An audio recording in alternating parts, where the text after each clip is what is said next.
Hello बच्चों, चलिए प्रश्न को पढ़ते हैं। मीथेन के दहन के लिए एक संतुलित समीकरण नीचे दिया गया है। CH4 gas plus 2O2 gas अभिक्रिया CO2 gas plus 2H2O gas. निम्न में से कौन सा कथन उपरोक्त रासायनिक समीकरण के आधार पर सही नहीं है? ABCD 4 विकल्प दिए, सही विकल्प का पता लगाना है। तो चलिए प्रश्न की मुख्य अवधारणा पे बात करते हैं। मुख्य अवधारणा देखिए, मोल अवधारणा अनुसार किसी गैस के एक मोल का एनटीपी पर आयतन ये होता है 22.4 लीटर। और एक मोल का जो भार होता है, एक मोल का भार, अगर एक मोल अणु है तो उसके लिए परिभाषित होगा अणु भार यानी कि मोलिक्यूलर वेट।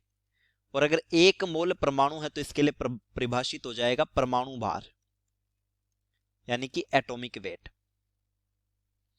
और एक मोल में संख्या जो होती है, जैसे अणुओं की संख्या, परमाणुओं की संख्या, एक मोल कणों की संख्या, वो होती है Na अवोगाद्रो नंबर के बराबर।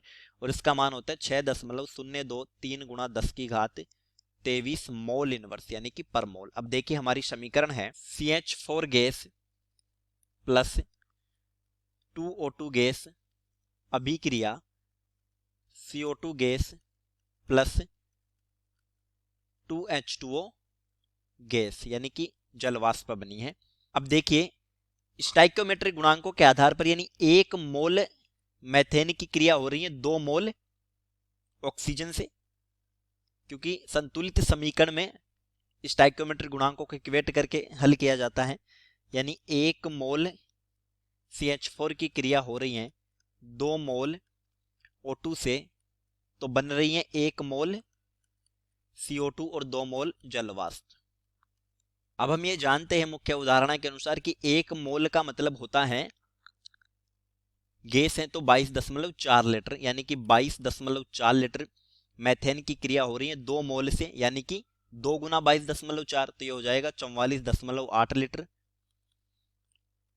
और CO2 बन रही है 1 मोल यानी कि 22.4 लीटर। और जल वाष्प बन रही है 2 मोल यानी कि 2 गुना 22.4 यानी कि वही 44.8 लीटर।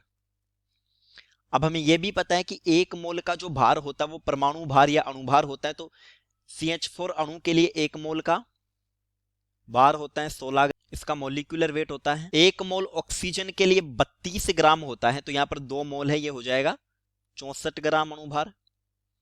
CO2 का होता है 44 ग्राम और जल के लिए होता है 18 और 2 के लिए हो जाएगा 36 ग्राम। अब देखिए ए विकल्प में दिया है कि एक मोल CH4 2 मोल ऑक्सीजन के साथ यानी स्टाइक्योमेट्रिक गुणांकों को दिखाया है 1 मोल CO2 एवं 2 मोल जल प्रदान करने के लिए अभिक्रिया करता है, सत्य कथन है। बी दिया है कि CH4 का एक अणु ऑक्सीजन के 2 अणुओं के साथ अभिक्रिया करके एक अणु CO2 एवं 2 अणु जल बनाते हैं। बीबी सत्य कथन है। जब एक मोल 2 मोल से क्रिया कर रहे हैं तो एक अणु 2 अणुओं से क्रिया कर रहा होगा, क्योंकि एक मोल का मतलब Na अणु होते हैं। सी दिया है कि 22.4 लीटर 44.8 लीटर ऑक्सीजन के साथ अभिक्रिया कर 44.8 लीटर CO2 एवं 22.4 लीटर जल देते हैं, बिल्कुल सही है। डी में दिया है 16 ग्राम मीथेन, इसका अणुभार होता है 16 ग्राम O2, ये गलत हो जाता है, यहां पर 2 मोल O2 यानी कि 64 ग्राम O2 के साथ क्रिया हो रही है। तो हमारे प्रश्न का सही उत्तर हो जाता है डी, हमसे गलत कथन पूछा था। तो चलिए प्रश्न की मुख्य, चलिए उम्मीद करता हूं प्रश्न समझ आया होगा। धन्यवाद।